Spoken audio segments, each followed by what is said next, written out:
সিদ্ধকালী কে? কারা সিদ্ধকালীর উপাসক?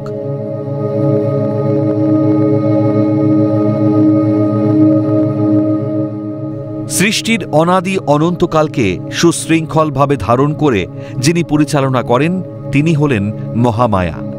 মহামায়ার ক্রোধী পরিবর্তিত রূপই হল কালী। মা কালীর সৃষ্টি নিয়ে একাধিক পৌরাণিক কাহিনী প্রচলিত আছে।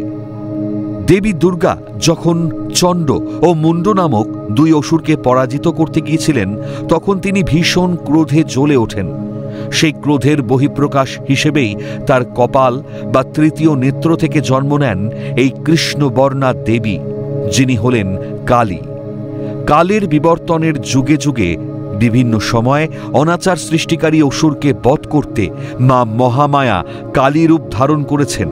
যেমন দক্ষিণা কালী, কৃষ্ণকালী, সিদ্ধকালী, গুহকালী, শ্রীকালী, ভদ্রকালী, চামুণ্ডা কালী, শ্মশান কালী, মহাকালী, আদ্যাকালী।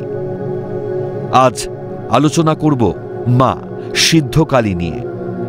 হিন্দু শাস্ত্র বা পুরাণ অনুসারে তান্ত্রিক বা সাধকরা সিদ্ধকালীর তপস্যা করেন।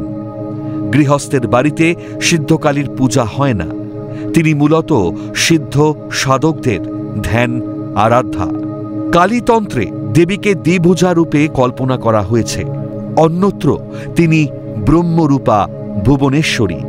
তার মূর্তির দক্ষিণ হস্তে ধৃত খড়গের আঘাতে চন্দ্রমণ্ডল থেকে অমৃত রস নিঃসৃত হয়।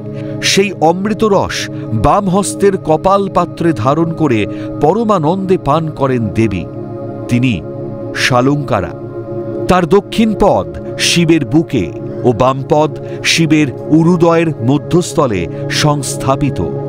সিদ্ধকালী হল দেবী ভুবনেশ্বরীর একটি রূপান্তরিত রূপ বলে মনে করা হয়। দেবী ভুবনেশ্বরী হিন্দু ধর্মের দশ মহাবিদ্যা দেবীর মধ্যে চতুর্থ এবং মহাদেবীর সর্বোচ্চ রূপগুলির মধ্যে একটি। তিনি নিখিল ব্রহ্মাণ্ডের সৃষ্টিকর্তা ও চালিকা শক্তি হিসেবে পূজিত হন এবং দেবী ভাগবতে তাকে আদ্যাশক্তি নামে অভিহিত করা হয়েছে।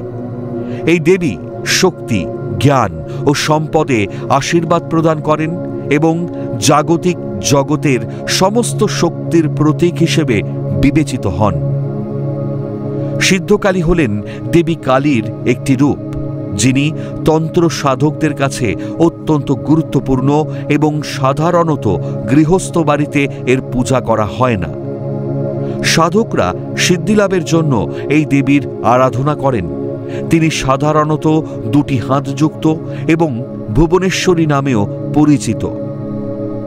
তরুলতন্ত্র অনুসারে কালীর ৯টি রূপের মধ্যে সিদ্ধকালী একটি, যিনি তান্ত্রিকদের সিদ্ধিলাভে সাহায্য করেন।